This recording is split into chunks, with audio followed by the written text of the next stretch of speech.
Welcome to Penrose Learning, where we make understanding easy. You start by opening the image and selecting the exact layer you want to make transparent. Make sure it is a normal paint layer and not locked.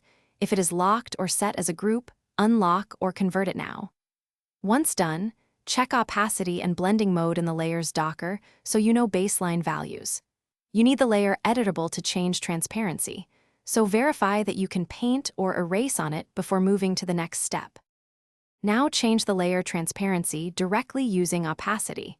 Drag the layer opacity slider to the desired % to reduce overall visibility. Alternatively, use the fill slider if you want the painted pixels to be transparent while preserving layer styles or filter effects at full strength.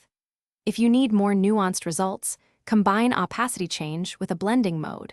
This alters how the layer composites with layers underneath. Make sure to preview at 100% zoom and adjust until the visual balance looks right. Finish by applying a transparency mask for non-destructive control. Right-click the layer and choose Add Transparency Mask, then paint black to hide and white to reveal. Gray gives partial transparency. If you prefer permanent edits, use the eraser with appropriate hardness and opacity to remove pixels.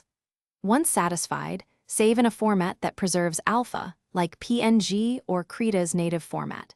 If transparency isn't